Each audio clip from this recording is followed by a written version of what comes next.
There we go. Pick it up, right, Brandy? That's right. That's right. It's awesome that in the middle of June, in the middle of the summer, we got a packed house in here. And so of that. And you didn't even know we were having cinnamon rolls, or you might have known. A couple people knew, right, Christy? Those are low-cal, sugar-free, right? Is that what we decided? Gluten-free, egg-free, dairy-free. Yeah. Just kidding. So Brandy just came back from vacation. Tell us about your vacation. Yeah, Branson. Does anybody else do Branson for vacation? That's yeah. The kids grew that. All right, I gave my kids a choice. I said, "You guys want a beach vacation? I love the Pensacola area, Pensacola Beach. I love that." I was hoping that's what they would say. They all said Branson. I'm like, okay. So it was a good time. We had a big lake house, had some family down, boats, Silver Dollar City, the whole thing. So it was a great time. Good. So you're recharged and ready to go? Yep. Perfect. Absolutely. Perfect. And yes, I've had a couple comments. I've got a tan. You were like, "You're so brown." I'm like, okay. You do own a pool. I do own a pool. That came not from Branson, because actually a little cool and a little rainy while we were in Branson, which was perfect for Silver Dollar City. But yeah, so I got the tan last weekend in my pool. Cool. And you're going on vacation? Yeah, just FYI, we leave tomorrow. Be gone for 2 weeks. Don't call me. Okay? You can call me. I'll be here. I'm working. Happy to help in any way that I can from afar. Okay, never mind. Call me. Hey, Call Caesar. I can comp houses with you guys from Portugal. And if he calls you, you tell him, "I'll talk to you in 2 weeks." No, we got a great team here, so great support staff. Lean in on them in any way that you need them. But hey, let's lead off with caring and sharing, guys. We'll talk about awards and fun stuff here pretty soon. But what's going on in your world, personal, business? Share some things with the group. We have a pretty large group here today because you guys did find out we had roles apparently. What do we got? Who wants to lead us off? Some good. Yeah. Steve. Back 2 days at Scout Camp. So that was great. The weather was fantastic for being down there. For 5 days, there was really not a lot of sun. It wasn't real last year that got hot. So I'm sorry for the next session, but I'm glad we're Good. Laura, you're at the same camp and have a different story. This should be interesting. Okay. Were you guys on opposite ends of the camp or what? It's a big camp. Big camp. Okay. Okay. Oh, okay. Yeah. She's always 85. cold. She was cold. What else, guys? Tell us something good. What's going on with your family, your business? What do we got? Come on. Good. So Brandy posted yesterday about the Millionaire Real Estate Agent podcast with Dan Era. And so I listened to that this morning. Anyway, so I've been a part of that Keller Williams Real Estate Planner program now for going on 3 years. And so, which it kind of focuses on that senior client that's maybe moving from a long-time home into a retirement community. A larger focus on that older real estate owner, investor that is now looking to divorce. They don't want to be landlords anymore at 65, 75 years old, and how do we take care of that, right? So anyway, one of the networking opportunities that we've always done is a thing called Jackson County Professionals in Aging. And then there's also one on the campus site called Johnson County Professionals in Aging. And we thought, why wouldn't there be a Cass County Professionals in Aging? So we kind of have been working on this for a while, and did our kickoff, and we had 37 people show up. So Wow. Sweet. Fantastic, Yeah. 37 people that all deal with senior clients, and they're taking care of them in their home, and they be ready to move out. That's older law attorneys, probate attorneys, that's CPAs, financial advisors. All of those people are part of that group. That's Very exciting. good. Hey, we had 37. Wow. You guys, as we know, that one of the largest segments out there is the 65 and older group. So we got to learn how to talk to those people. We have to know how to do business with those people, do business with those people and their kids at times, right? Has anybody dealt with that nonsense, right? Yep. And in many cases, they'll also engage you with an attorney, which we don't deal with a lot, except in massive problems. There, that becomes a little bit more like the norm, right? So it's just a different environment. Congratulations. That's awesome. Yeah. Love Who that. else? Come on. That. Yeah, give it up. Who else? Something good. Oh, you do. Oh. Yes, you do. Yeah. So I was here at Team Meeting, and if I had not come to Team Meeting, I would not have heard about these houses. So the one was a for sale by owner, Longview passed out the flyer. Saw it, like, oh my gosh, I've been working with clients for a year, with several of y'all's homes. And I thought, this is it, I think. And I'm like, you have to see this next day. So we saw it that day. They love it. We offer in, just got appraisal results this morning. And it's good moving forward, so in 2 weeks. And then the other one was one of Lonnie's properties, which I probably would not have shown my clients. Cause I would have thought, oh, it's outdated. Well, I thought, after you talked about it and all the good condition and all that, I thought, I'm gonna show that to them. So we walked in the door Friday, it held this retro green carpet, they loved it. They loved it. They were like, oh my gosh, can she maybe get the furniture?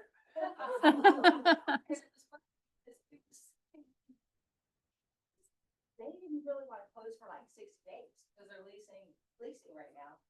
The seller didn't really want to close for 60 days.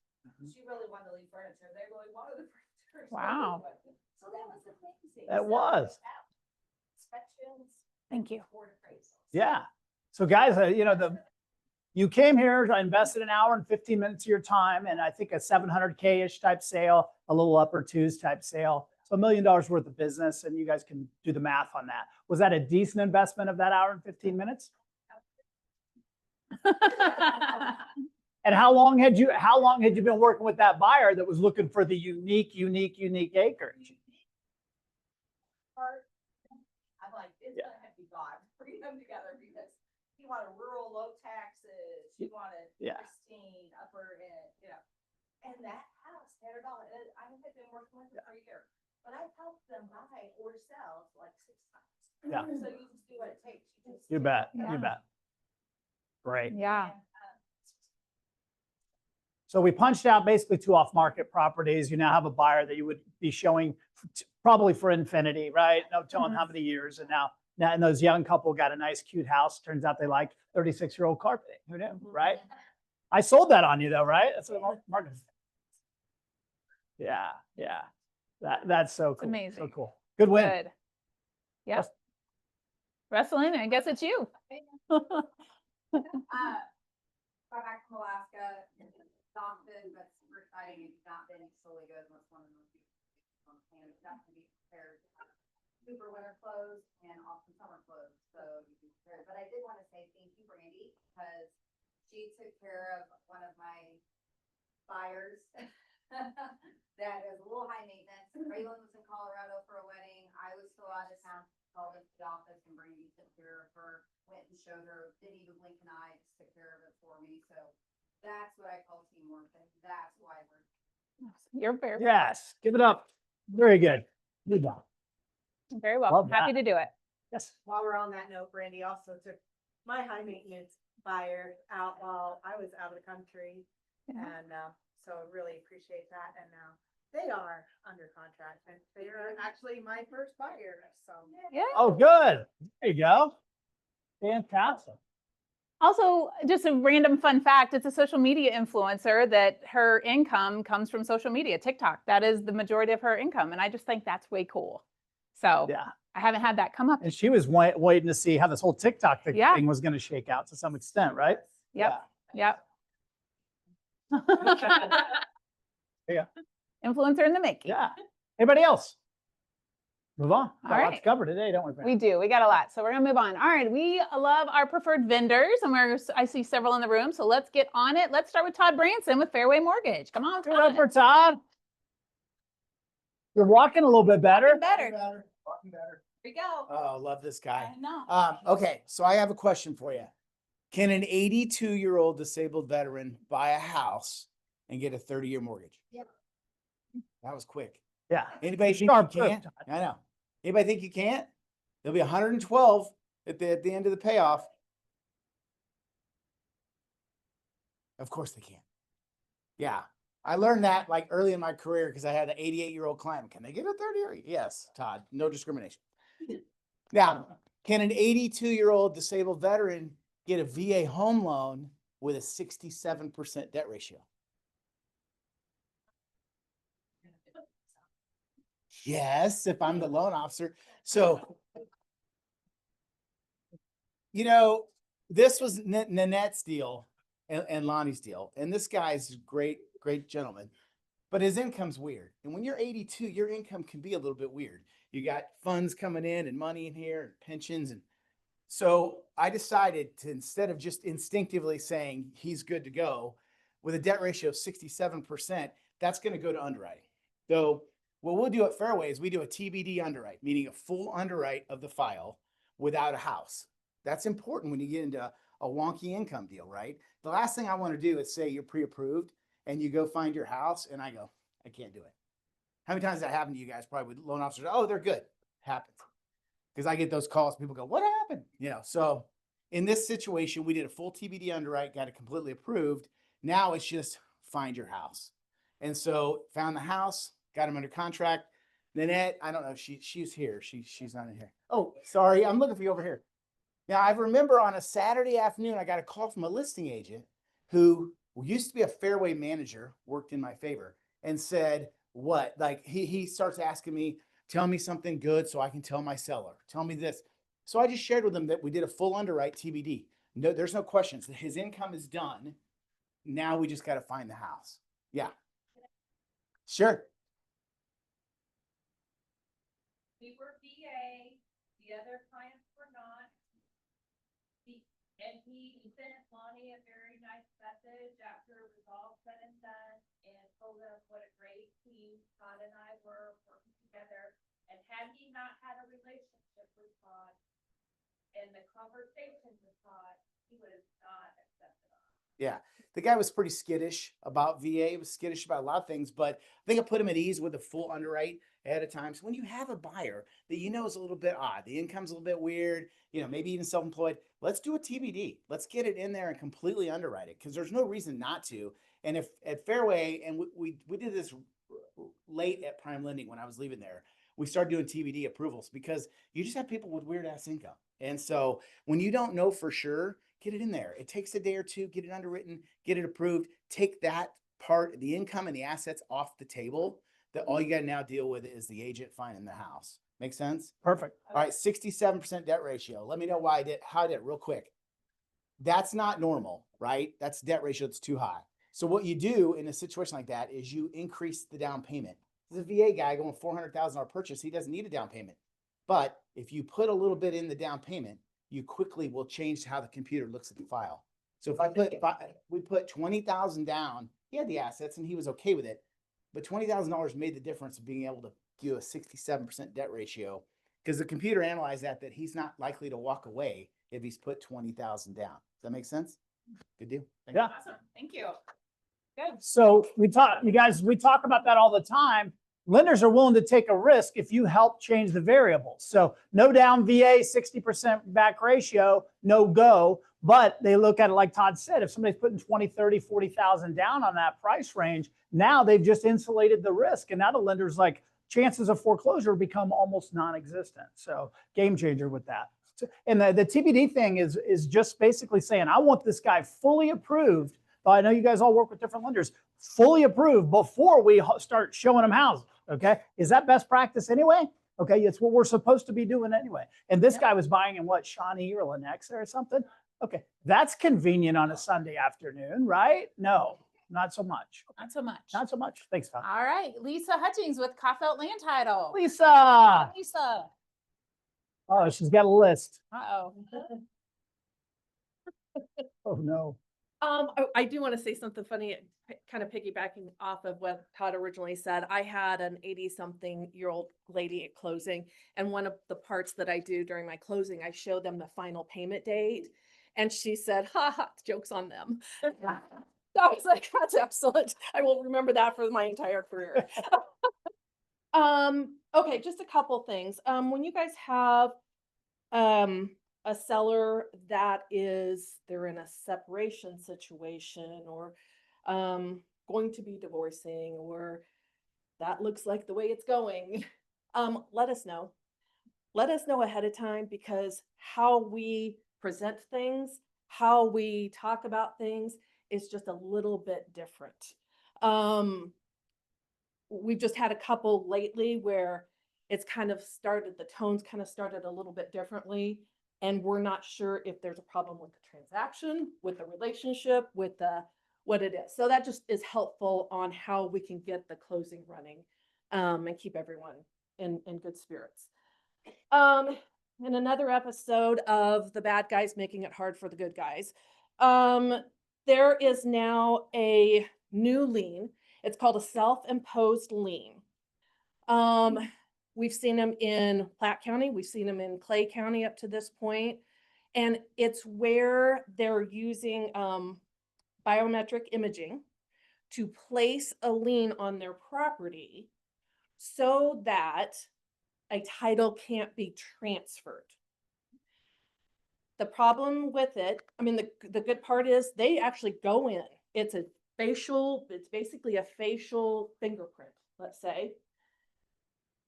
So the lien is placed on the property.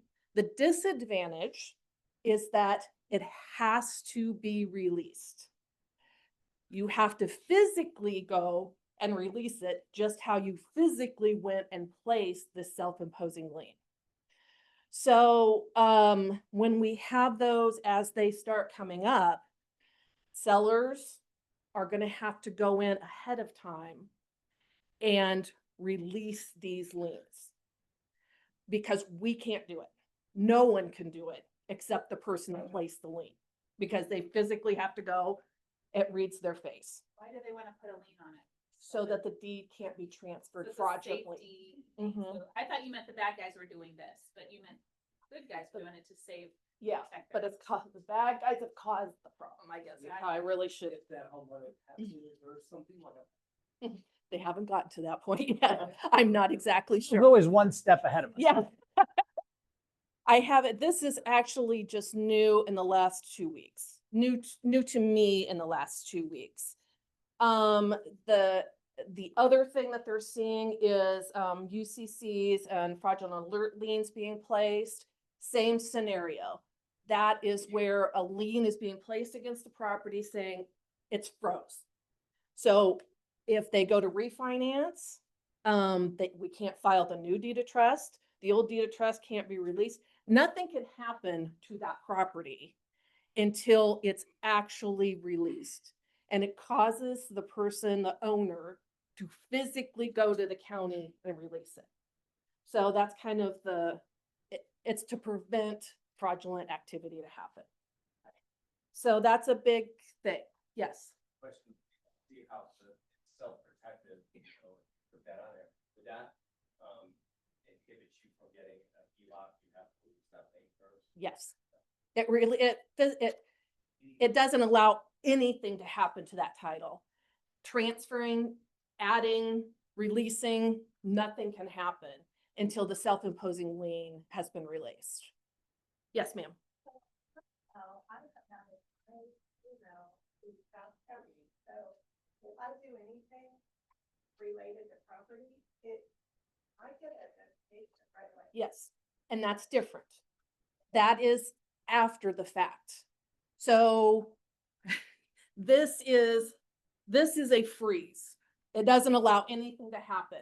What Cass County offers is they're telling you what is happening to the property.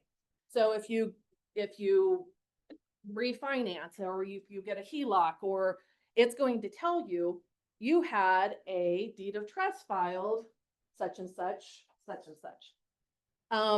What that allows you to do then, if you didn't do it, then you can right away, start pursuing that process of getting that corrected. This doesn't allow you to do anything. This is literally a freeze. Yes, ma'am. You think physically you have to go? What happens if the person who places it dies? Right? And the second thing is on the heels of the divorce thing, are you seeing people in an ugly divorce going and doing that to their soon-to-be ex-spouse? That is number one. This is all new. I don't know what's going to happen with someone that's deceased. And we haven't seen that. But again, we're only a few weeks into this information. Yeah, I think in that situation, that's going to be where you have the attorneys are gonna have to get involved, court orders, yada, yada, to make that scenario. So anyway, yeah, that's. Thanks, Lisa. Yeah. Anything else exciting? Bringing us exciting stuff. I know. On Saturday Night Live, there used to be that character Debbie Downer. You guys ever remember Debbie Downer? Wah, wah. Well, y'all know where Lisa works, so if you have more questions, stop by her office. I'm sure she's happy to help with whatever she knows. All right, let's look. Apex. We got our Apex ladies today. Come on up. Yay. Excellent. Good job. Raylan. Yeah, yay. All right. Good morning. A couple things. So Apex is growing. Yay. So we added a third crew, I don't know, 2 or 3 months ago. So that's going really well. So we're able to get more septics going at once. We do have a new person in the office. His name is Ian. So he will also be answering phones. So if you guys have any questions and somebody answers the phone that's a dude, you'll understand that it's not me or Raylan. I could be sick. And then remember maybe 6 months or 7, 8 months ago, we had talked about doing sewer scopes, and we had an issue that somebody else had come, an inspection company came in, and there are 2 routes of exit points on homes. Had it happen again, agent called, it was actually an agent that purchased the home herself and for an investment property. So she has a 90-foot line coming out another direction that needs completely replaced and did not account for that in her numbers. So just FYI, remember to ask the questions when you're there with the inspection companies. Are you sure there's no other exit points? Sometimes they need friendly reminders. They're not all equal too. Right, Ron? They're not all wrong. So anyways, if you guys come across any of those, need us to read reports, friendly reminders, send those in. We'll take a peek at those and look at those for you. So thanks. Thank you. Thanks, ladies. All right, I see JW with Royal Roofing. JW, come on up. JW. Okay, question for you guys. When you guys go shopping for anything, are you wanting cheap or are you wanting good? Oh, keep. Both? Okay, in the roofing side of things, I've had this happen a couple of times in the last week and a half. We are not the cheapest company. We are kind of middle of the road to higher middle of the road. With that being said, I know I'll use Ryan as an example. We did his roof on his new house. How many times have I been out there to fix stuff, Ryan? Okay. If we put something on, we're gonna back it. And you're not gonna be charged for it. I mean, I know we've helped Paul out too, which we're still trying to resolve the heat in his attic. So I'm just saying, we back our price, and I know our overhead's a little more than most smaller roofing companies, but don't be scared at the price. And with Trisha, I've dealt this too. I talked to Austin. If I don't like the price, I text him at 11 o'clock at night. I'm going, hey, lower this price for me. He goes, well, we're at a red line. I was like, I don't care. Let's lower the price. Let's get this. Let's help him out. So that's all I had today. Yes. The amount of times these guys came back, they were kind of fixing another issue we had with our gutters. We had another company install the gutters out there and wasn't happy with that. And so we called Royal in, and they've actually helped us out with that situation. I relieved the duties of the people that installed the gutters. I said, you guys are good enough. And so these guys came in and actually did a great job making some adjustments on our gutters so that our roofing looked correct, and fixed some downspouts for us as well. So when they came back that many times, it wasn't because they couldn't figure it out. It's just they were trying to coordinate with another company that couldn't figure it out. And then finally just gave these And guys to take. Ryan had the honest opinion to introduce me to that guy one day too, and the guy told me I didn't know what I was doing. So. Thanks, buddy. Appreciate you. Good job. Ron Alabaugh with Pillar to Post. Ron. Hey, Ron. There he is. That it? Is that the right one? That is. So, while you're showing homes, it may pay to kind of look up in the basement and see what kind of water lines they have. We see a lot of galvanized water lines, especially in homes built pre-1960. They used galvanized a lot. So what happens, and you'll see, we'll say, okay, you've got galvanized water lines. We suggest you get them evaluated and replaced. Well, people are like, well, the water's coming right through the spigot. Why do they need replaced? This is what's going on inside the pipe, and you can't see that from the outside. So they're more prone to creating corrosion and leaks from the inside out, and you won't know it until it starts leaking. So that's why we always suggest. Now, this has a silverish gray color to it versus your copper water lines, which are easy to identify. And in newer homes, you're going to see white, red, and blue water lines, which is the new PEX that they're putting in. So if you're showing a home, just kind of quietly look up and see what color these are. If it is the silver color, it's galvanized and it's probably going to need replaced by now, because we're talking 50, 60-year-old water pipes. So this is why we call that out. And it may be something you can notice just to take mental note for your buyer. That could be an expense they may occur. Okay. All right. Thank you. Good job, Ron. Thanks. Plus, if we're drinking that water, that's gross. That's Disgusting. yuck. Ooh. All right. What else we got? Okay, coming up this week, I'll actually hit all of that, so we'll move on. I'm gonna watch our time. Listings, buyers, and open houses, because this was such an important thing, especially in Teresa's world. Let's make sure we do this, but I do want to, maybe we'll just limit it. So yeah, there we go. I love it. What you got? Buyer or listing? What you got? Address right off 50 Highway. It has 3-car garage. It is 4-bed, 3-bath. It's a ranch, walkout basement, beautiful home on 5 acres, 40 by 60 outbuilding, electric ran, fully insulated, 725. Perfect. Nice. I like how you did that. Screened in porch on the back, beautiful. Nice. Yeah, a few updated, brand new hardwood floors, refinished, all fun stuff. So. Good deal. Yeah. Great listing. Who else has got something coming up? I got McFriday, 960 Sycamore Drive in Peculiar, dead end cul-de-sac. It's Adam Andrew's old home, if you know him. In ground, or it's got a pool, hot tub, backyard's ready for deck, entertaining, 5-bed, 3-bath, be $465. Be on the market Friday. I'll do an open house Saturday. If anyone wants to do one Sunday, let me know. Perfect. Awesome. Love it. Trisha. 719, 4-bedroom, 3-bath. It was a custom built home that they moved into in September. Sadly, they have to sell, so it's quite the deal actually. Just due to circumstances, it does back up to green space, which is awesome. 16 poles close, but green space right behind them. So custom, beautiful home. Okay. Creekmore. Is it on the market now? Yes. Okay, great. Teresa. Buyer home that they currently own. It's in Kingsville in a beautiful acreage type neighborhood, and it's on 5 acres. It is a custom log home, and I mean multiple decks on the outside. It's a really fancy property. Cool. And it'll be $775. So Awesome. that comes out of team meeting too. Exactly. You got Yeah, another there you go. listing. Wow. There you go.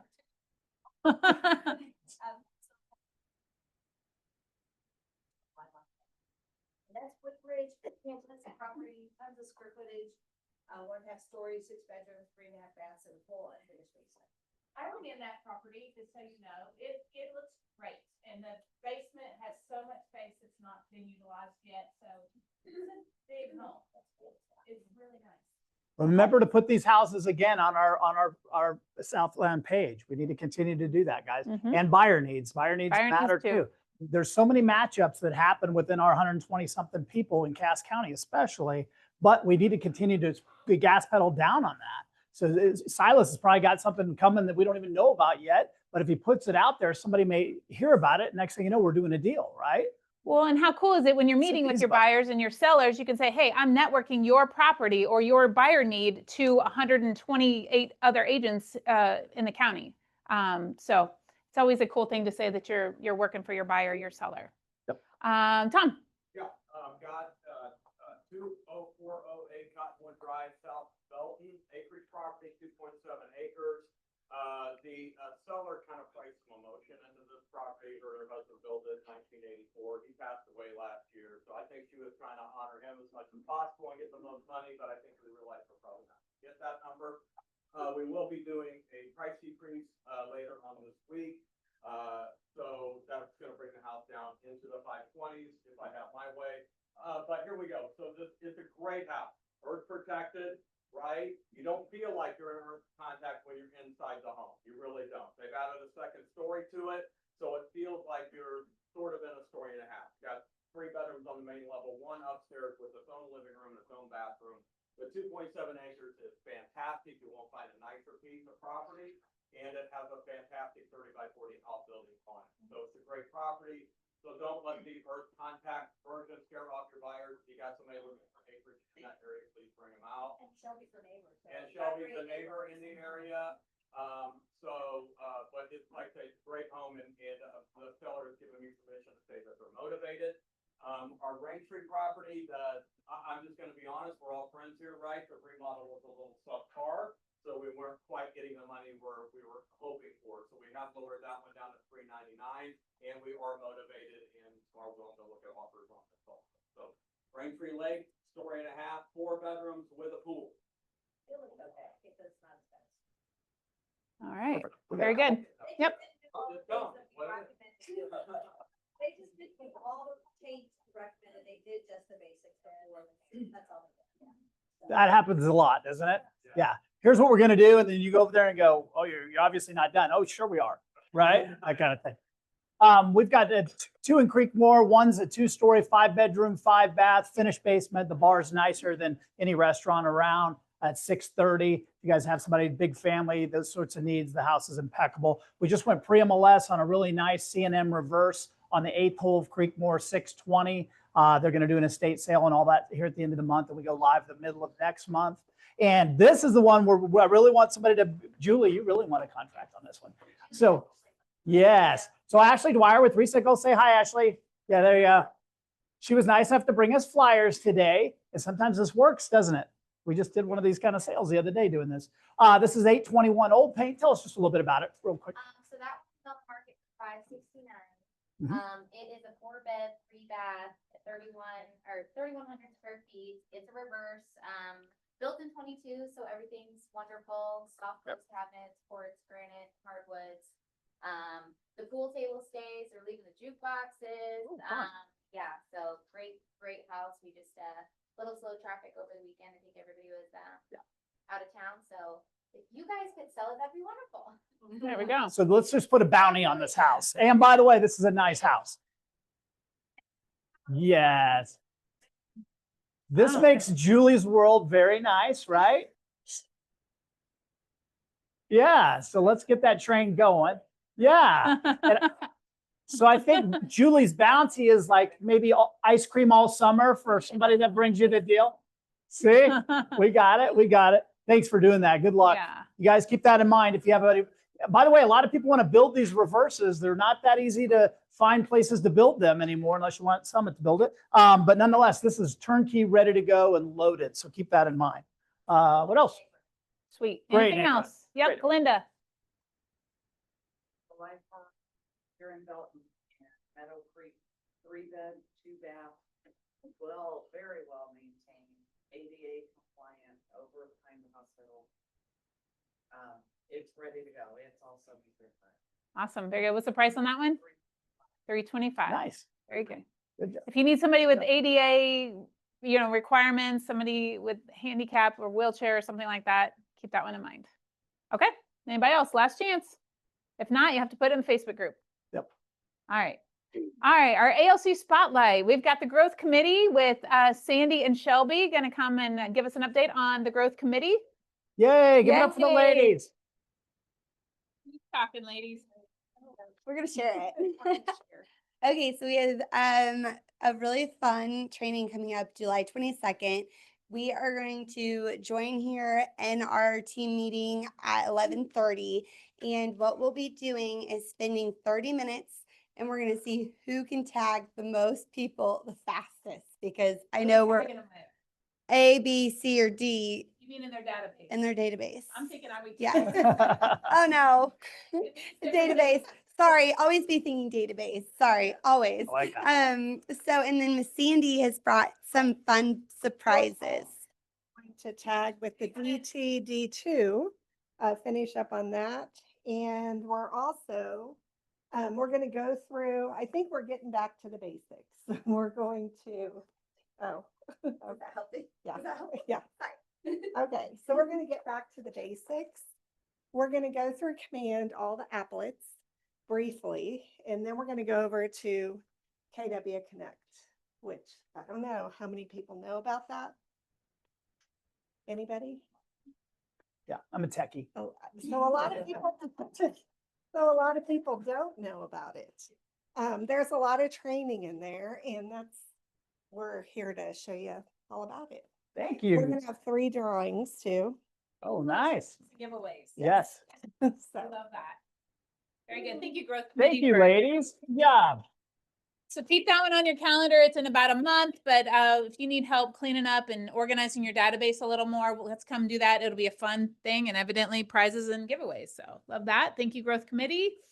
What else do we have? Oh, our June Steps Challenge. This is Rustlin and who's coming? Raylyn? All right, if you're in the June Steps Challenge, we've got an update. The baggie. The baggie. You grab the baggie. Okay. What can I do? I'm gonna have Raylan grab the baggie and then we'll just set those up here. And Okay. so, first of all, for all of you that have participated in the June Step Challenge, give yourself a big pat on the back. Yay. Lot of people. Week 1, Tim Crable, I see, oh, there you are. Hi, come on up. Come on, Tim. Woo! Get that energy going. Okay, do a circle, turn around. He's the winner of the booty bands. Take a before and after. There you go, sir. Thank you. Thank you for your participation. What was that?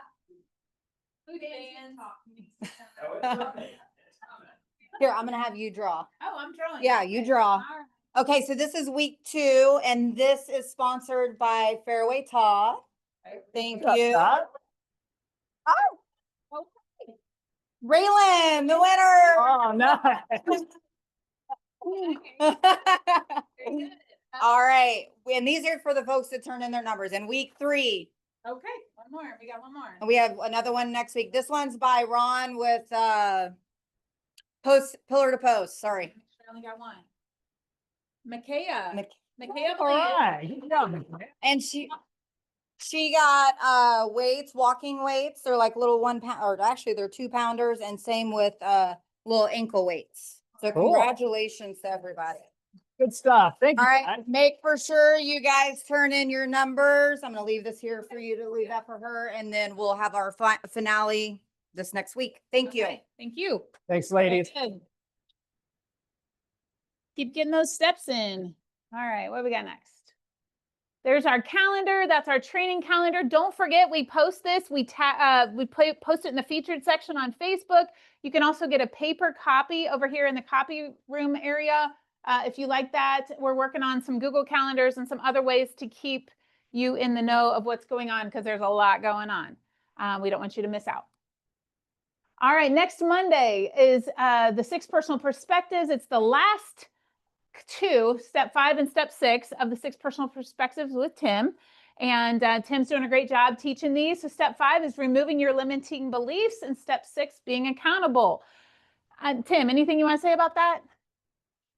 And just 6 personal perspectives is one of my very favorite classes that KW has. It's Yep. super impactful for me, and it's actually more impactful to just host it than Yeah. it is for me to go through it. So, yeah, if you haven't been through steps 1 through 4, it doesn't mean that you can't come to steps 5 and 6 because Right. they're equally independently powerful. Correct. Correct. So 10 o'clock next Monday, right here.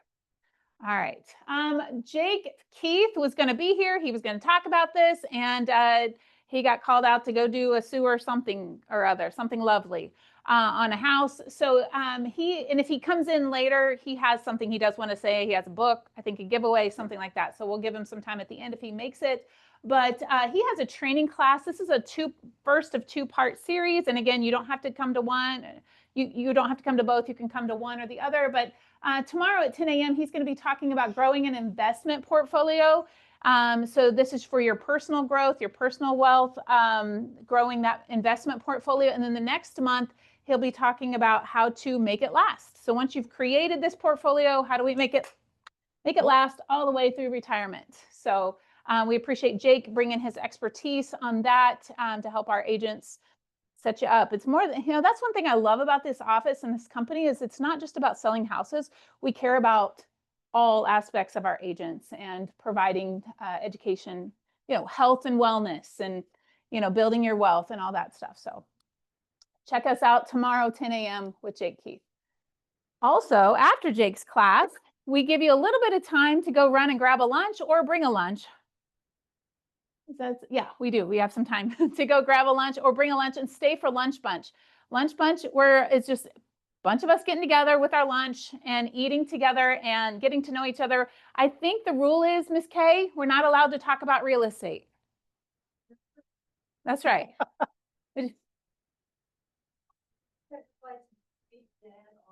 Gone to for movies here in the area. Hopefully we can make a list and then pass them out. Okay. We're not going to pass them out. We make a list later on of what to bring in. It's just a fun time. It's just an informal time. Everybody's got to eat lunch. So why don't we do it and eat lunch together? We do this every other month, and this is sponsored by our care committee. So that's tomorrow after Jake's finance class. We also have a tech class this week, later this week, after Sold Mastermind. Yeah, Joe posted it yesterday. I missed it. Okay. Using Realist for geofarming. Using Realist for geofarming. Everybody experts on that? We all got that?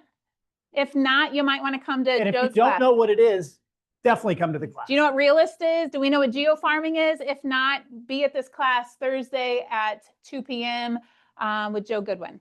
So that's that. Let's see.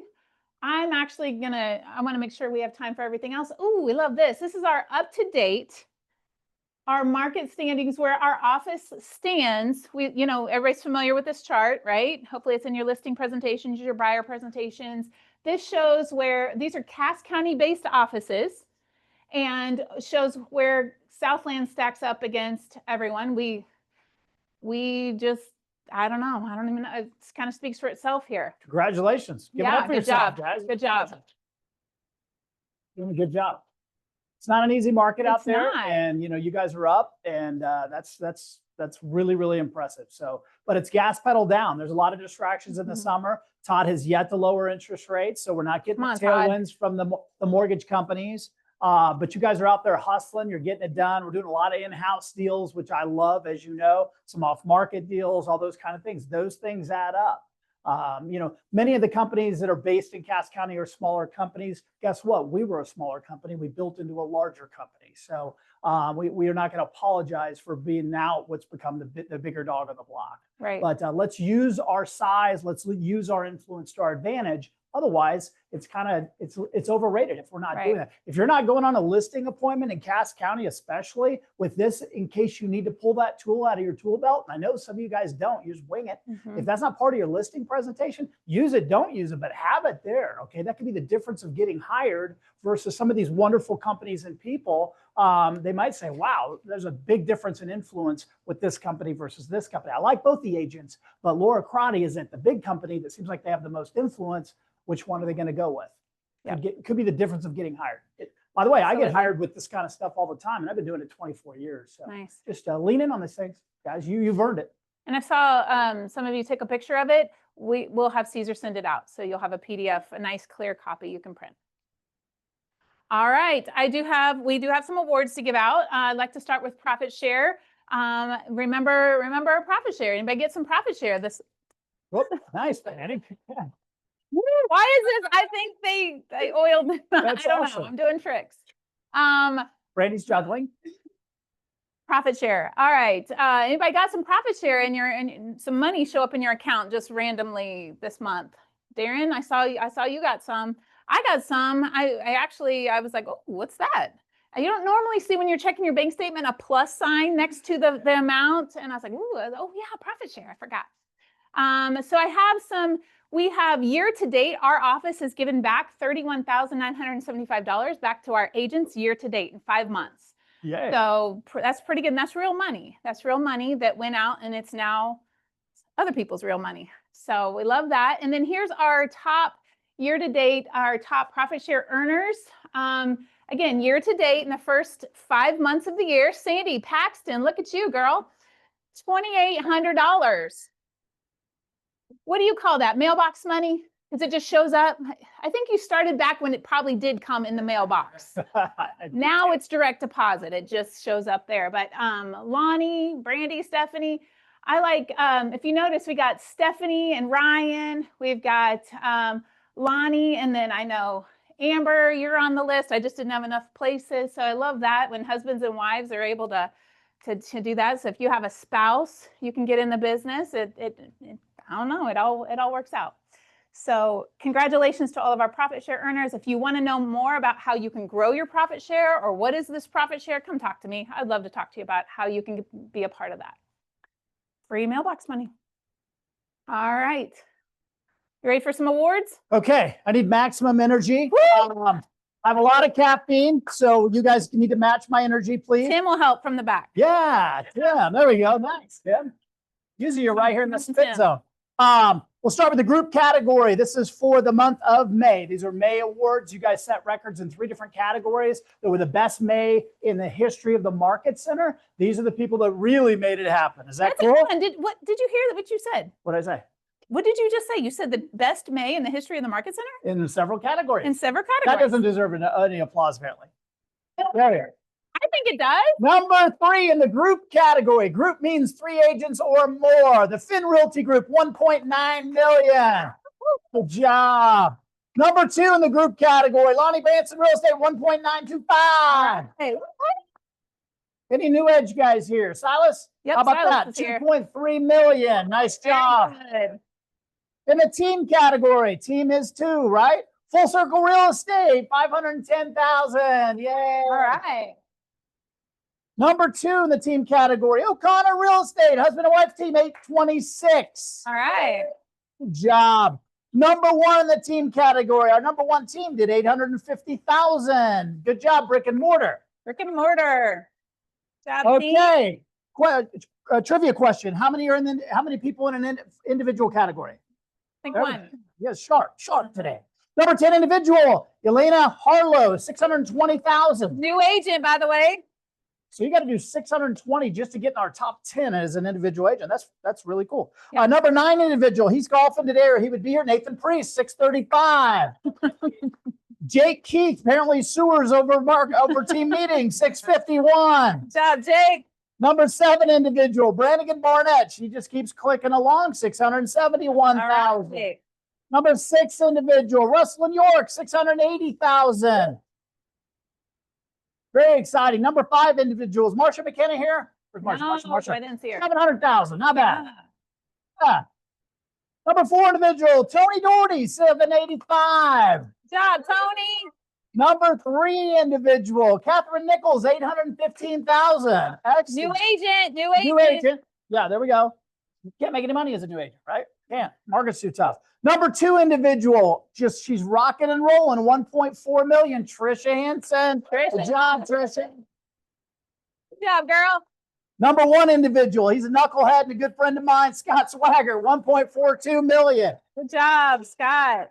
Scotty, big time. By the way, I interviewed him. I've interviewed a few top producers, and I interviewed him the other day and made him just really get down to earth. And I said, how you doing this, right? He did 500,000 in GCI unassisted last year. And he goes, don't kid yourself. Just be sure we're square on this. I put 40 to 50 hours of real work in this business to make this happen. So it isn't smoke and mirrors. It isn't all tech. I am literally out there working, and he's launching other businesses at the same time. So Good job. big life, but a lot of work. And we're going to talk about that here in just a second. Listings taken. Let's talk about the future. When we take listings, it tells us what our future income potential looks like, right? Number 2 in the group category, New Edge, 1.1 million. Good job, guys. Nice. Our number 1 group, Finn Realty, working on his roof and his gutters apparently, but you managed to list 1.3 million. Good job. Good job. Our team category, Mary Austin Real Estate, 325. Good job. Mary. Our number 2 team, the Fife Boys, at 710,000. And our number 1 team, Full Circle, at 920,000. Good job. Individuals, Chris Bradley, 365. Give it up for Chris. Let's call him Sewer Jake this week, 395. Our number 8 individual, Aaron Cunningham, 400K. All right. Good job, Aaron. Number 7 individual, I think she wants to be the mayor of Harrisonville, Jesse Brown, 525. She's pregnant out to She here. is with child, yes. She's with child. Number 6 individual, Brannigan B, 550. Good job, Brannigan. Good job, Brannigan. We have a tie for 5th place. Marcia McKenna and Sandy Paxton, 600K. All right. There you go. Love that. Greg Topping, new to our office, 614,000. Good job, Greg. Good job, Greg. Anybody wants to learn about Airbnb and how to manage those things, Greg is the guy. That's his space. So keep that name in mind, guys. Tori Richmond, number 3 individual, 650. Good job, Tori. Number 2 individual, listings taken volume, Nathan Priest, 1.1 million. Nice. And number 1 individual, Scotty Swagger, 1.85. Nice. Big numbers. Good job, guys. Okay, first listings. We always like to celebrate people's first listings, first closing. Aaron Cunningham, first listing. Good job, Aaron. Right. First listing, Alex Raphael. I saw Alex in here Good somewhere. job, Alex. What's up, buddy? First closing, Aaron Cunningham. Just so Okay. happens that listing already closed. Good job. 10-day close. First closing, Amy Roberts. All right. Has Good job, anybody been Amy. out to Amy's? What's the name of her wine? Serendipity. Serendipity out in Overland. Where is that? Stillwell. That place is cool. She owns that. It is. We should all go. It's We should all go. fantastic out there. So cool. First closing, Catherine Nichols. Raylan Kirkhoff, did you have your first closing? Yeah. Okay, next category is $1 million a month. Just means you did $1 million in a month, which is when you're doing that consistently, guys, you're going to have good business. Stephanie Finn, $1 million a month. Good job, Stephanie. Lonnie Branson, $1 million a month. All right. Trisha Henson, $1 million a month. $1 million a month. Swaggart and Devon West, $1 million a month. Okay, home run means 1 closing, 1 listing, 1 under contract. That's the foundation for a good business. When you have at least 1 of those 3 categories consistently, you're going to have good months and good quarters, I promise. Jesse Brown, home run. All right, Jesse. Julie Phillips, home run. Good job, Julie. I got a home run. I don't know how that happened. Marsha McKenna, good job, Marsha. Consistency. Good. Swagger, grand slam home run. Yeah. Silas, rocking and rolling. Good job, buddy. Tori Richmond, home run. And of course, Trisha Henson, home All run. right. Regular on the home run, sir. Very good. Do you have any more awards? I think Is that I think we're good. Okay, good. Yeah, Good. you got that? Here, I'll take those. All right. Thank you. All right. Let's talk. Is it me? Yep, that's Okay, you. perfect. Let's talk about a couple things. How many of you guys are in the Wealth Building Club so far? We had 25, 35, something. Okay, gotcha. Some of the things that we're handing out, if you guys don't have these things and want these things, this is for everybody in the office, but the Wealth Building Club is going to really focus on these things in great detail. The first one is what I think everybody should have for a listing presentation or a buyer presentation. Have this in your tool. We talked about other documents to have in case you need to pull them out. How about U.S. housing prices going back 70 years? This is great for investors too, to let them know, I can't promise you real estate's going to go up every year, but it just so happens of the last 70, only 7 years did it go down. Okay. This is math. This isn't your opinion. This isn't Lonnie's opinion or Silas's opinion. This is what the real estate market nationally has done. Could that be a good tool to have? Young buyers a little skittish about buying their first home. When my mom and dad bought in 2008, they ended up losing the house because market crashed and they had a short sale and all these different things, right? That happened. Bad things happen to good people. But understand, historically, those things are an aberration, not the norm.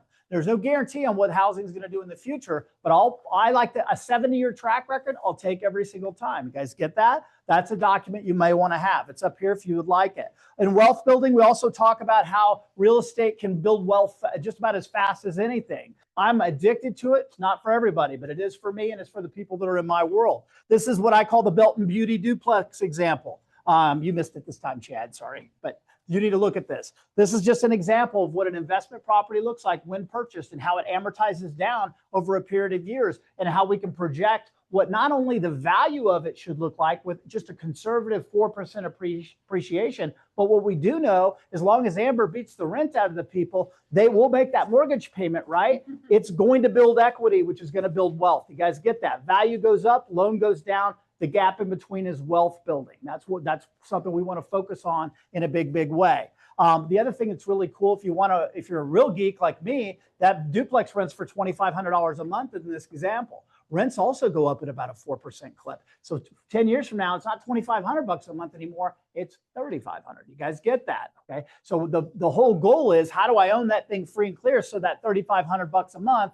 that Amber beats out of the tenants gets in our pocket? You guys get that? So the Wealth Building Club, we grind on these kind of examples. I bet I have 10 different versions of this for single family duplexes, but these kind of properties are readily available in the market you work in the market that you're dominating. These properties are there. Now, they're not out in the market every day. Some of the transactions are off market. You have to kind of put the word out that you're looking for these kind of things, and they'll land in your world. Okay. If you don't want to buy investment property, I get it. It's being a landlord isn't for everybody, is it, honey? No, it's not. And if I didn't have, she didn't have a choice. See? And if I had to do it on my own, we probably wouldn't have all that stuff, but we do. And, but people in your world will. And a lot of you younger people that are starting to get into real estate and everything, they need to be figuring out how to partake in these things. I mean, Darren and I, we'll just go ahead and say we're in the later innings of our career. The upper 50s. Yeah, okay, I like that. Let's just stick with that for a while. But nonetheless, what if we would have had this mindset in our 20s, right? When we were drinking beer and all the crazy things we used to do back then, right? So these things are here at your disposal. Use them however you want. Okay, we're going to talk about some continued mistakes I'm seeing from other agents, and I hope you're not doing them, but we're going to have a refresher on multiple offers. You guys good with that? Okay, and I need participation at a high level because that's how we roll. First thing, we're getting into a deal. We think we're in multiple offers. How do we know? We communicate with the other agent at a high level consistently. Would you guys agree? How important is that? How hard is it? Sometimes it's hard because they don't want to return your call or text. That ever happened to you? Sometimes, Julie, ever happened to you? Yeah, happens all the time. Do your best, okay? Find those people and find out what the priority for the seller is every single time. You may think that a fast closing, like we had some knucklehead on my Creekmore house, want to make a cash offer and close in 7 days. My seller, he wouldn't have done a 7-day closing if it was full price. That didn't meet his needs. But that question wasn't, the buyer didn't pose that question. He thought that would be a good thing, closing in 7 days. How many of your sellers would freak out if they had to move in 7 days? Okay, many of them would lose their mind, trust me. So ask the question, what's the seller looking for? And be the answer to whatever their problem is. If their problem is, well, they haven't found a house yet, that sounds like somebody that a 60-day closing is going to suit them very well. Or what about an offer with a 60-day closing and some verbiage saying, we'll move that up or back 2 weeks at the courtesy of your seller, at the convenience for your seller. Is that a check mark now versus the other offers they're going to look at? You guys get that? Did I lose anybody there? Got a lot of funny looks. Okay, we're good. Sandy, we're good? All right. So ask questions, make it real clear. Pre-approval, Todd talked about this earlier. We all work, not everybody works with one bank. In fact, most of us have 2 or 3 lenders, which is great. We have a lot of great ones just here locally. Guys, it matters who those pre-approvals are coming from. As a listing agent, I work predominantly on the listing side. I look immediately to see who the pre-approval letter is. If it's XYZ out of Clinton, Missouri, not impressed. Sorry about that. And that may be the best bank in Clinton, Missouri. If it's someone local, if it's some of the loan officers who have been in the business 20 years with the companies that have been around a long time, you think that's going to be looked at differently? Absolutely. If you're working with a buyer who insists on using their lender, the good old boy lender in Cape Girardeau, you might want to have a chat with them how that could be a disadvantage in a multiple offer situation. Now, I don't know if that's fair or not, but I'm telling you guys, that happens, okay? The other thing is, if you're going to put these people in your car and they're pre-approved with XYZ lender, good lender or bad, be sure that letter isn't subject to everything that pre-approval is all about. How many people have seen those where an offer comes in on your house and it's subject to verifying income, assets, credit, and firstborn, right? Okay, then what was pre-approved? What, just out of curiosity, what have you done? Okay, and by the way, you look at the date on it, and it was yesterday. Okay, the people basically did an online app and stated their income, stated their assets, probably haven't even pulled up a credit score in many cases. So be on the lookout for that. Do not ship out offers in multiple offer situations that have all those subject tos. You guys get that? Okay, are we all trying to not send those out, Todd? I get called all the time, text. People like, elaborate on the pre-approval letter. Pre-approval letters, by industry standard, pretty big. Right? But I can articulate my buyer's scenario to get the deal. I promise you I can do that. So, it makes a difference. And I get calls all the time listening, expand upon this pre-approval letter. have you already looked at this? Hey, I have verified employment, I got W-2s, I verified everything, credit score strong, assets are verified, it's all good. Yeah. That's important. That's Yeah. The deal that Todd's, I think we were talking about in Shawnee, we got that because of the combination of the agents and the lender in that case. We just so happens we had done business with that agent a few times too, but that it had credibility versus, and it was VA versus other offers. How many times you guys working with VA offers and you feel like your veteran's a little behind the 8 ball? Fair or not, that's what's going on in today's marketplace. And some of it is justified. The appraisal system for VA is jacked right now. Okay, let's talk about earnest money. My favorite thing to talk about. A $400,000 offer came in on one of my houses last week, $500 earnest deposit. It's not going to work. Wasn't one of us, thankfully. Deal did not come together, I might add. But that is not going to work very often, okay? That is the good faith money that pulls the house off the market. If that's $5,000, that buyer isn't going to walk just because, oh, something came up, right? If it's $500, they'll say, sue me. That can happen. So this is a stickiness that makes things work. When I go back to agents and I say, hey, we like some aspects of your offer, but why is the earnest money $1,000 on a $700,000 house? And they go, well, it doesn't really matter. I mean, you can't get your hands on it anyway. It goes with the title company. Oh, it does matter. Okay. It is the stickiness of a real estate transaction. So think differently on earnest money. By the way, if you have an FHA buyer and they're going to have a total of $15,000 outlay on a they can put $2,000 of that up at the time of earnest. You guys get that? Anybody have anything to add on that? Do you guys get pushback on earnest? Okay. And by the way, we have to coach them. They're not the buyers. We can't, and Nanette and I've made this mistake. We can't just go, well, what do you want to put down for earnest? We have to tell them why it's important. You guys get that? Because otherwise they go, well, how little can I put down? $100? We've got to tell them why that's important. And that could be a factor in them getting the house. Closing and possession. Again, how fast does the seller want it to close? How nice would it be if the seller could have 3 days of possession? Okay, you want to win with me? Hit me with an offer that has closing and my sellers get 3 days to move. Because I don't like my sellers loading up the Mayflower truck until the buyer shows up at closing. It's just how we operate, okay? The worst thing I've ever had happen in real estate was one of those where my people were across the country and the buyer didn't show up for closing. So that won't happen in our world very often. So think about that. Ask the agent if that's important. It may not be. It may be a vacant house, okay? If it's a vacant house, that doesn't matter. You guys agree? Got it? All right. So what about a potential lease back? Okay. A few of you guys have done that because we get to see your deals where you're simply saying, my people want this house and we will actually let you lease back from us. It can be for a fee or it can be for free for 2 weeks or 30, up to maybe even 30 days in some cases. Boy, that could be a game changer for somebody. You come in with an offer on my house and there's other offers, but my seller gets to stay there after closing, rent free for 30 days. We love all over that. You guys get that? Big deal. Todd? Most loans are occupied, buyer has to occupy within 60 days if it's an owner-occupied deal. So you have the opportunity to write that lease back feature in there. It makes you feel better. As long as buyer gets them within 60 days, you meet owner-occupied criteria. Leaseback's kind of an extreme. We don't see a ton of it, but guys, it's another tool in your tool belt that you just have to go through your checklist and say, is this a tool I want to use for this particular situation? Try to go buy the best in category Raymore house that's $350 right now. We're still in multiple offers and people are slinging all kinds of, they're using all the tools in their tool belt. Be sure you have all the tools at your disposal. I just got to be sure you know how to find them. Does that make sense? And then use them. Escalation clause. Who's using escalation clauses? Okay. Yeah. When we use those as a buyer's agent, first thing you need to do is ask the listing agent, Ashley, are you okay with escalation clauses? She's smart, so she would be yes, probably. Okay. Sorry about that. Didn't mean to put you on the spot. But there are agents out there, Darren and I know a few that don't do escalation clauses. They just aren't comfortable with it, which is crazy because I think it actually helps optimize the proceeds for the seller. So, but less and less of that now. I think it's becoming adopted more. Sandy, you agree? I think we're seeing more and more of that. So understand that tool at a very, very high level. Okay. A lady lost out on one of my little entry-level listings in Belton last week, and she did an escalation clause. She was so proud of herself. And by the way, she called me and asked, Remax Scout, she goes, hey, do you do escalation clauses? I go, of course I do. Who doesn't? And she's like, a whole lot of people. So the escalation clause was, here's their offer, and they'll go 500 above any other offer up to a certain amount. Hey, 500 does not make a difference, guys.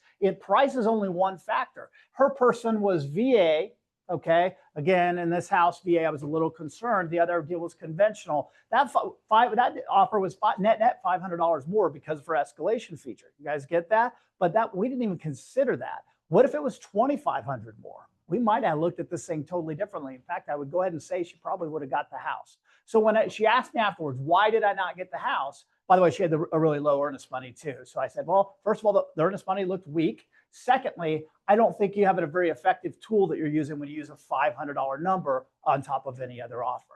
And she goes, well, yeah, that's $500 more. And I go, yeah, that doesn't offset some of the other factors that could be important. So she didn't agree with me, by the way, which was totally cool. She didn't get the house, so maybe she should agree on that one.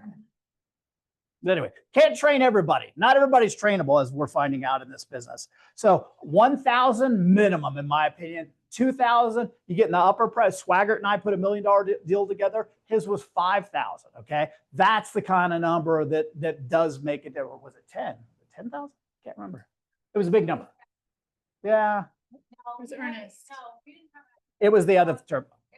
Got it. Yeah. He's great with using his tools. So let's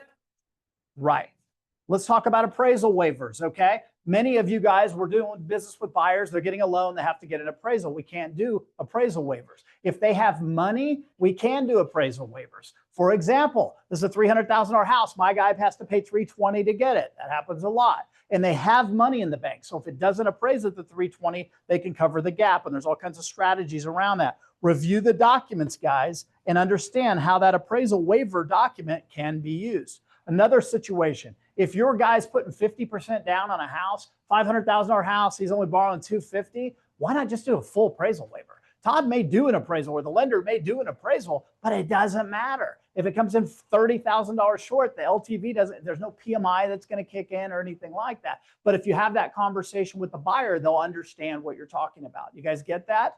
Okay, we did one in Lee Summit and it was the game changer on him getting the house. He insulated, we had to go well above list, but he covered that gap. Should it not appraise, I'm okay with it. We got the house, okay? So these are game changers. You want to show a house all summer to somebody, or do you want to be done and get them the house that they want? Think about that when you go into these situations. So really, really important. As is addendum or in its present condition addendum. Somewhere on this desk, I have one of those here. That's really real. Box 1, box 2, box 3, right? That's what we always talk about. Think about how we're going to use those tools. Those tools are not going to be used all the time, but we see them used a lot. Would you guys agree? I like the idea of verbiage in the offer that says we will not have an unacceptable condition that's less than X, $2,000. Then all the knickknack stuff, the GFCIs, I don't even know what those are, but all that kind of nonsense that keeps coming up on your inspections and you guys are getting all pissed about. Sorry, cool, earmuffs. She's like, that's not a cuss word in my house. But the GFCIs, all that nonsense, right? Just stuff that can come up. No, we're dealing with just the $2,000 and above stuff, not radon, not that kind of stuff. Tom? I won one. Other offers, both of those just check box 1, and I didn't even use it in its present condition. I could put that verbiage in there, and that's what one is for. Yeah. Well, box 1 on in its present condition is Luzanne's Luster. If I can tell you how many contracts we're seeing that are box 1 and people are coming back and still trying to renegotiate because some big, huge item has come up. Yep. And then they're trying to work it out instead of saying, well, we won't cancel if we can deal with it. So now the way, and I've written an offer for Teresa like this last week and she got it. Scott and Lonnie worked it out on our Leewood deal. It's just, they're just leaving in its present condition out altogether. And in additional terms, we're writing in, we will not ask for any repairs or replacements of X individual repair over a certain dollar amount. Be that $2,500 on our Leewood house, we knew there was things and we did a $5,000 number. So that way people like, okay, I'm not gonna get hit for these knick-knack electricals, GFCI. They know if this is gonna be like an HVAC replacement, this is gonna be a roof replacement. They know they're not just gonna get hit for all these things on the inspection report. This is gonna be a major thing because if people sometimes when we see multiple offers, they look at the as is and if it's not box 2, they're like, okay, well then they're essentially gonna take it or leave it. And if they find something, they're just gonna walk away.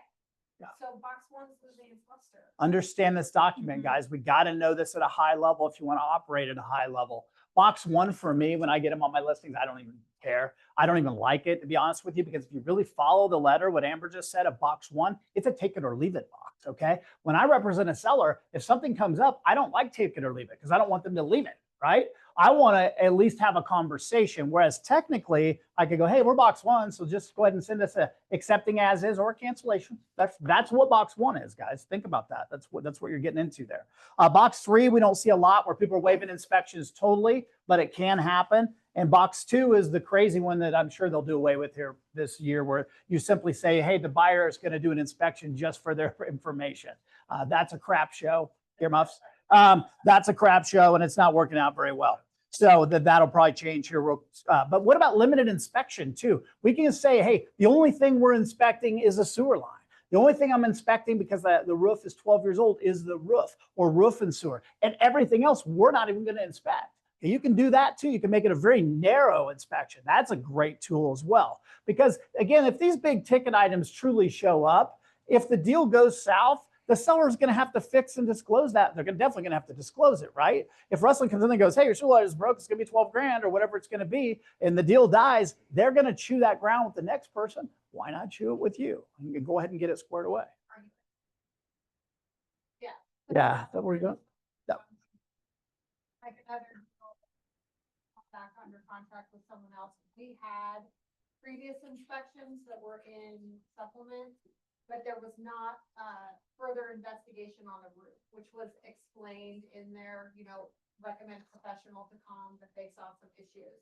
So that is all that we put in the contract was only inspection to be conducted is on the roof. Buyer and seller agree to come to terms on any necessary repairs. Did you put a time frame in that? Yes, we did. We put a normal inspection period in the actual contract of 7 days, but we said that only inspection to be conducted in that inspection period would be on the roof. All the other inspections were deemed acceptable. So, I mean, we really can customize the verbiage on that. And I think some agents, I know I have a lot of agents call me, they get really tripped up on what to write. Like, how do I write this? Stop overthinking it. Like, really, or like when we wrote it the first time, we literally chat GPT'd it. How to limit the scope of a repair to one singular item. So if you really, really struggle, but honestly, stop overthinking how you don't need to sound like an attorney. Just break it out. You guys are winning out there at a high level. So we're kind of rehashing. I don't think we've talked about a lot of things that we haven't talked about at some point before, but you can't hear it enough. And when we see offers from other people and companies, especially some of the rural companies, they don't even understand what I'm talking about when we hit some of these terms. So they don't have the exposure to talented people to learn. So just know you've got to work on your craft. You have so many tools at your disposal, but you've got to understand them to be able to utilize them. If you haven't read this in its present condition addendum over and over again, this would be a great time to do it. Do it at your next open house. Do it while your toes are getting done. Do it sometime. Just get it done. The appraisal contingency addendum. Know that, read what that document says and how it can be utilized properly. So I'll put a bow on it with this. Any questions, by the way, on any of the tools and things like that? Okay. By the way, we're in what's called a normalized market right now, which means we're not the aggressive seller's market. Okay, we've been in the seller's market for a long time, right? Especially in the really competitive price range. And we're still in a seller's market. If you look at statistics, we're still in a seller's market. It's just not the extreme seller's market. Then you got the crazy extreme of COVID, right? And how it just got wackadoodle. Probably not going back to that anytime soon. But we're still in a market that favors the seller. The difference now is this is a skill-based market. It is not, I can't just roll in and go, oh, this is going to sell in 10 days or less. I'm going to get paid. I'm pretty cool, right? I now have to prepare these people for 30, 60, 90, 120 days. By the way, you are not failing if your listing takes 120, 150, 180 days to sell, as long as you understand that that's the expectation. And the data you've shared tells them that, okay? It is a failure if you haven't explained to the people that this is likely or even probable. You guys get that? But if you show them 6 pieces of data and the average days on market was 120 days, they should not be freaking out 30 days on the market. And if they are, you didn't communicate properly with what the right expectation should be. Okay. And we've all made that mistake. Amber can tell you, I make that mistake sometimes as well, but I have to course correct really quickly and get back in there and remind them. Oh, by the way, remember in our first meeting, I said it's not uncommon for what you have to take 60, 90, 120 days to sell, especially if we want to optimize your proceeds. That is our goal, isn't it? Yes, it is. Okay, let's just circle back to their motivation and what we talked about initially. You guys get that? Skill-based market, it's different, man. I sure liked it when we could put a sign in the yard and Paul couldn't even get back to the office and some agents wanted to write a contract. That was kind of fun, right? Yeah, Sandy? Yeah. It is, yeah. So database, guys, is still, there's a million tools out there. Some of you guys are doing awesome work on social media and all these different things I don't understand. Video, we'll talk more about that next time, but there's some amazing tools for video. What if, just a big what if right now, and this was on a call I was on, what if Nanette had a 2-minute video that every time she got done with a buyer consultation, she linked the video that just was the highlights of what they just talked about. It's the same video she would use with every buyer. She doesn't have to do it all over again. She has that in her arsenal. What if Lonnie Branson had that? So every time he met with a seller, he could, and then we take a listing, we can remind them of the bullet points, go through what happens at the time of listing, showings, offers, inspection periods, appraisals, all the way to possession and closing, right? What if we had that there at our disposal and we just used it like that? That's being efficient with technology. So it's a different way. We have to look at things a little different. Silas, do you guys do any of that kind of stuff? A little bit. A little bit? Okay, gotcha. Yeah, because here's the thing. Nanette's going to get them in there. She's going to beat on them until she gets the buyer's agency, right? That's how we roll. But they're going to forget half the things that she said. Okay, why not have that thing follow up and do some heavy lifting for her? That's just good business. Again, we're all about best practices, guys. I'll finish with this. We're talking about going back to the basics, and so that's really important. You guys have seen this a million times. I drew it up here again, so I'm not done using this. This is the 200 people that are on your bus. Okay, this is your database. This is your top 200. We've got to get 200 people on the flipping bus, okay? We have to know them. We have to understand their email address, their text, and we have to have a personal relationship with them. The top 40, these are your real earners. These are the people that can change your world. How frequently, how effectively are we going to communicate with these 40 people? Some of these 40 people will be with you your whole career and you'll make 100 grand off them. Some of these 40 people will have their daughter get into real estate and they'll fall off there altogether. Happens to me a lot, okay? Some of you guys were in my top 40, now you're realtors, damn it. Earmuffs. So how do we get the level of communication with these 160 more like what it is with our top 40? How do we develop that relationship? That's the key in and as what we believe. If you want consistency and predictability in all markets, Todd's stupid inflation, high interest rate market we're in now, or what's coming, rates are going down. It's just a matter of time. And Katie, bar the door. Who are the 200 people that are going to make that happen? Yeah.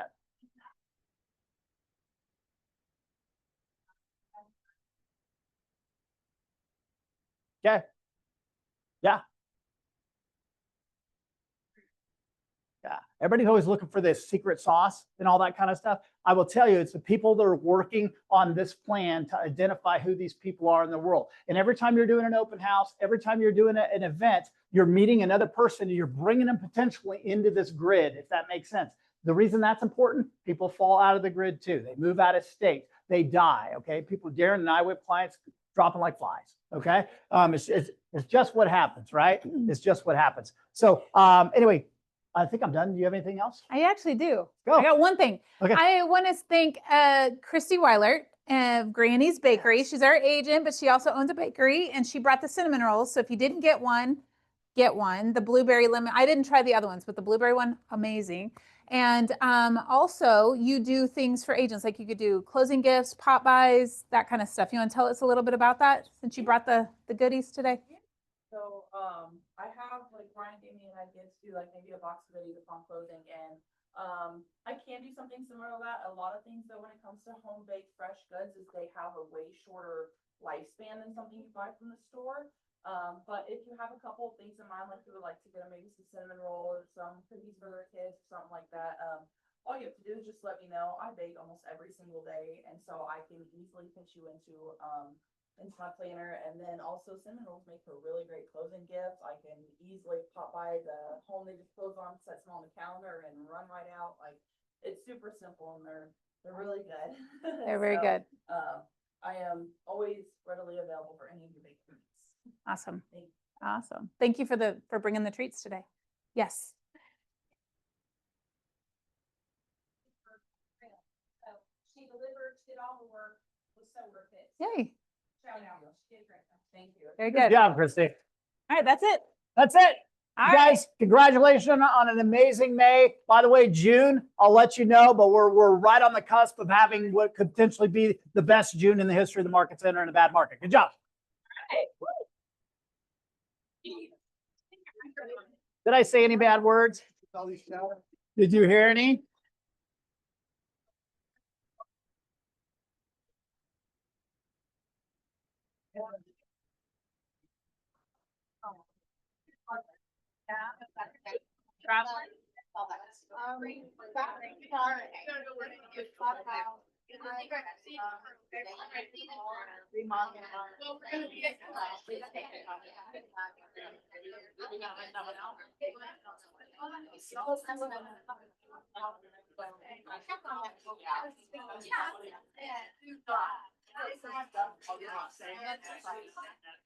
Oh,